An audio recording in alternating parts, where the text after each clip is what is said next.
এই ভিডিওটা আমি করে রেখেছিলাম মঙ্গলবারে, যেরকম প্রত্যেক দিন ডেলি ভ্লগ করি তো সেরকমই করছিলাম।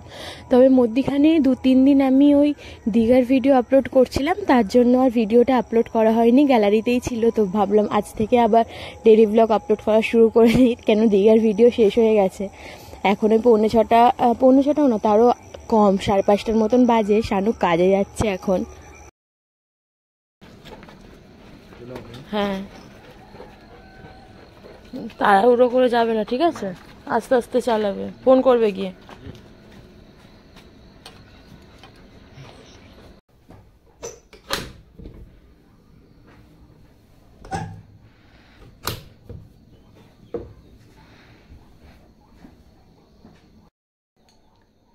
গুড মর্নিং এভরিওয়ান, নতুন দিন নতুন সকাল, তার সাথে নতুন আরো একটা ব্লগ।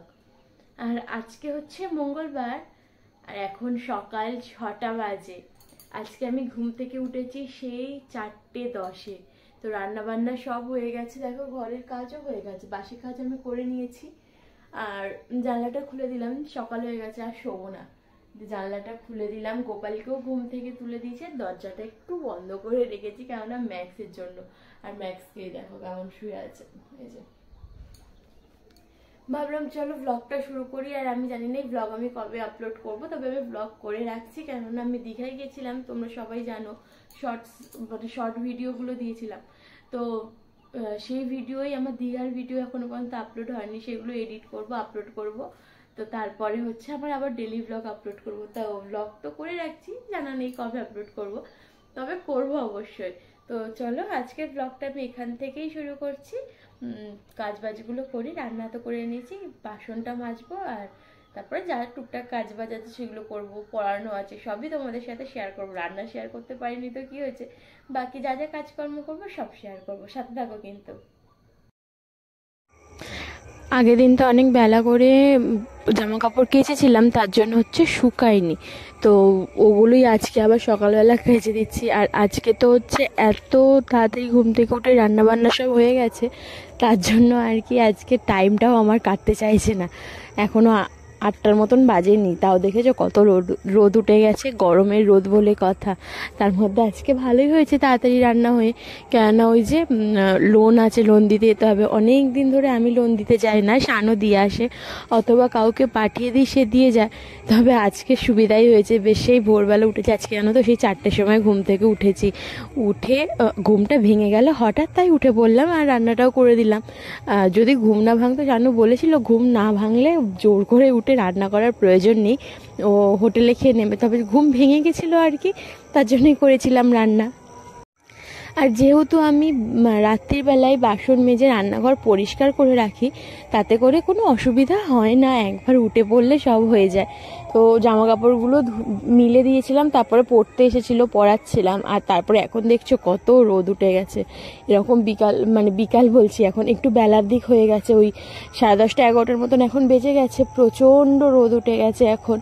কি বলতো, ওই যে পরিয়ে টরিয়ে তারপরে ঘরের বাসি কাজকর্মগুলো আবার সেরেছিলাম, একবার সকালবেলা সেরেছিলাম, তবে পরে টরে গেলে তো বিছানা টিছানা একদম ঘেটে একাকার হয়ে যায়। তো ওই কাজ বাজগুলো করে ঘর দোয়ার মুছে নিয়ে একটুখানি বসেছিলাম। আর এত রোদ, এখন কাজ করা যাচ্ছে না একভাবে গো, প্রচণ্ড কষ্ট হচ্ছে এই রোদে। এখন থেকে আমাকে সকাল সকাল তাড়াতাড়ি করে বাসনগুলো মাজতে হবে, না হলে এরকম রোদ্দুরে বাসন মাজতে বসলে একদম পুরো আমি তেলে ভাজা হয়ে যাব।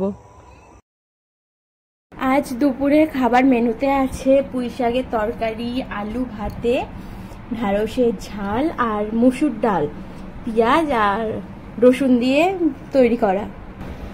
স্নান পুজো সব কমপ্লিট করে খেতে বসেছে। খাবারে কি কি আছে দুপুরবেলা তোমাদের সাথে শেয়ার করলাম, কেননা সকালবেলা হচ্ছে রান্না করা শেয়ার করতে পারিনি, অনেক ভোরবেলা রান্না করেছি, 4টে থেকে রান্না করেছি, তখন তো আর শেয়ার করতে মানে তাড়াহুড়ো করে রান্না করছিলাম।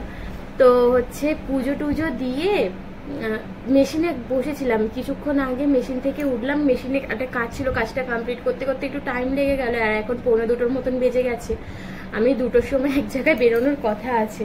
তো এখন এই তাড়াহুড়ো করে আমাকে খেয়ে দিয়ে রেডি হয়ে বেরোতে হবে। যদি টাইম থাকে তো বাসন মাজবো, নাহলে বাসন বিকালবেলা এসে মাজবো, দেখি কি করা যায়। আগে খেয়ে নি, বুঝেছো? চলো।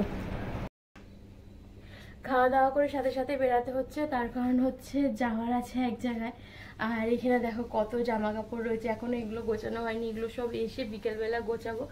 কত ঢিলা জামা পরেছি দেখবে, দাঁড়াও দেখো কতটা ঢিলা একদম জামা পরেছি, কেননা বাইরে হচ্ছে প্রচণ্ড রোদ আছে, তার জন্য আর কি এরকম ঢিলা ঢালা জামা পরে যাচ্ছি যাতে গরমটা কম লাগে। আর কাজ আছে যেহেতু বাইরে আমাকে যেতেই হচ্ছে, তো খাওয়া দাওয়া করে একটু রেস্টও নিতে পারিনি, এই ব্যাগ নিলাম আর বেরাচ্ছি। চলো সাথে থাকো, ব্লগ কন্টিনিউ করতে থাকো, দেখা যাক আবার ঘরে এসে ভিডিও শুরু করব, নয়তো বাইরে করতে পারলে করবো, নাহলে ঘরে এসে ভিডিওটা শুরু করব আবার।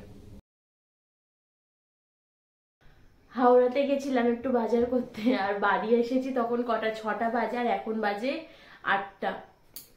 এতটা শরীরটা ম্যাজ ম্যাজ করছে যে কোনো কিছু করতেই ভালো লাগছে না। এসে তো প্রথমে শুয়ে পড়েছিলাম, আর শুয়ে সাথে সাথে ঘুমিয়ে পড়েছি। উঠলাম 6:45টার সময়, উঠে এত পরিমাণ মাথা ঘুরছে যে কি বলবো, একদম ভালো লাগছে না। তার মধ্যে ভারী ব্যাগ হাতে করে বয়ে রয়েছে, তো হাতগুলো পুরো জ্বালা করছে, দুটো হাত পুরো লাল হয়ে গেছে।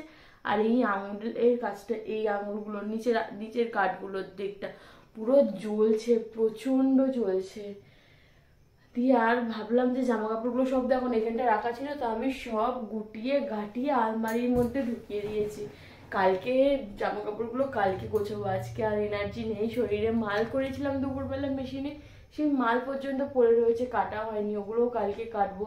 মানে আজকে আমার আর কিচ্ছু ইচ্ছা করছে না সত্যি কথা। তার মধ্যে হচ্ছে 8টা বাজতে যায়, শানু চলে আসবে 8:30টার সময়, ও এলে জিজ্ঞাসা করবো কি রান্না বান্না হবে, তো সেই হিসাব করেই হচ্ছে রান্না বান্না করবো। তার আগে শুয়েই ছিলাম, আর ম্যাক্স দেখো ভিতরে শুয়েছিল, বাইরেটা এসে বেরিয়ে শুলো, এতক্ষণ ভিতরেই শুয়ে ছিল। কেন বলতো বাইরেটা শুলো, আমি তো পাখাটা বন্ধ করে ভিডিও করছি, এই যে পাখা, কেননা পাখা চালিয়ে ভিডিও করা তো কিচ্ছু শোনা যাবে না, পাখাটা বন্ধ করে ভিডিও করছি বলে হবে বাইরে এলো। এই যে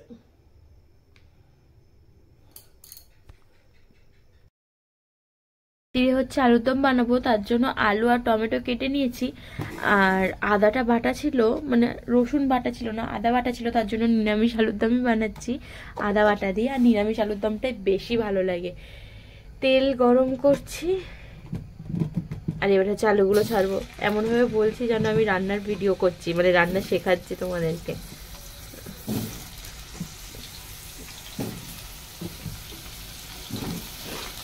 রসুন আবার বাটতে হবে, ওর জন্য আর কি আদা বাটা দিয়েই করে চালিয়ে দিচ্ছি কাজ।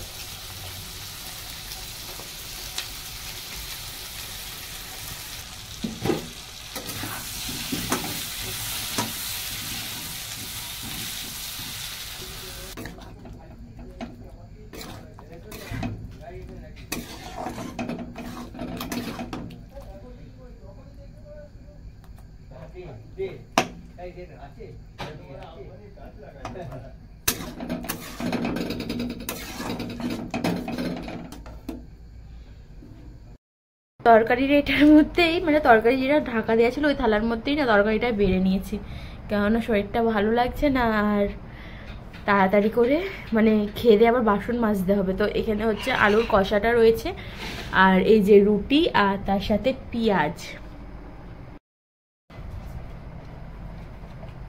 বিছানায় ওঠ,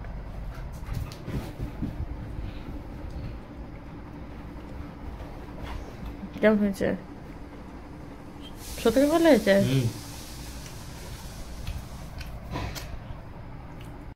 রাত্রিরে খাওয়া দাওয়া কমপ্লিট করে নিয়েছিলাম, আর আমি গেছিলাম বাসন মাজতে। আমার প্রত্যেক দিনের কাজ রাত্রিবেলা বাসন ধুয়ে রাখা, তবে আজকে না শরীরটা ভালো লাগছিল না, বাসন টাসন ধুতে ইচ্ছা করছিল না, একটু মন চাইছিল না। কেননা আমি খুব একটা বলতে কি, আমি প্রথম বাজার করতে গেলাম, হাওড়াতে বাজার করতে গেছিলাম, আমি প্রথম গেলাম, এর আগে কখনো যাইনি। আর এত ভারী ভারী ব্যাগ হাতে করে এনেছি, হাতটা কেমন লালও হয়ে গেছে, আর কেমন লাগছিল শরীরটা, তো ইচ্ছা করছিল না বাসন মাজতে। তবে ঘরের কাজ যখন করতে হবে, তো আর না করে রাখলে আবার সকালবেলা প্রবলেম হয়ে যাবে আমার রান্না করতে, সকালবেলা উঠে তো আবার রান্না বসাতে হবে, তাই না? তো যাই হোক, আমি বাসন টাসনগুলো মেজে এলাম। তারপর সানু আমাকে বলছিল যে ওর নাকি প্রচুর মাথা যন্ত্রণা করছে, ওর মাথাটা একটু টিপে দিতে। আর বাড়িতে কোনো ওষুধও ছিল না, ওর মোটামুটি একটু শরীর খারাপ হলেই ও প্যারাসিটামল খেয়ে নেয়, কেননা ওকে কাজে যেতে হবে পরের দিনকে। আর আমার যতই শরীর খারাপ হোক আমি ওষুধ খেতে চাই না, তো প্যারাসিটামল ছিল না বলে আমি ওই অমৃতঞ্জন, আমার জন্য সবসময় অমৃতঞ্জন আনাই থাকে, আমার মাথা যন্ত্রণা এটা ব্যায়াম হয়ে গেছে, তো আমার জন্য অমৃতঞ্জন আনা ছিল, ওটা দিয়ে ওর মাথাটা টিপে দিচ্ছিলাম। কেননা ও আমার যখন কিছু হয় তখন ও কিন্তু আমাকে অনেক সেবা করে। তো যাই হোক, চলো আজকের ভিডিওটা আমি এখানেই শেষ করলাম। দেখা হবে কাল নতুন একটা ব্লগের সাথে। আর কাল থেকে আবার ডেলি ব্লগই দেবো, কাল থেকে ক্যাশ থেকে ডেলি ব্লগ দিচ্ছি, যেরকম সেরকম দেবো প্রত্যেক দিন। তোমাদের যদি ভালো লেগে থাকে ভিডিওটা তাহলে অবশ্যই কিন্তু লাইক করে আর কমেন্ট করে জানিও কেমন হয়েছে। আর চ্যানেলটা কিন্তু সাবস্ক্রাইব করে দিও, আর ফেসবুক থেকে দেখলে ফলো করে দিও। চলো সবাইকে টাটা, গুড নাইট।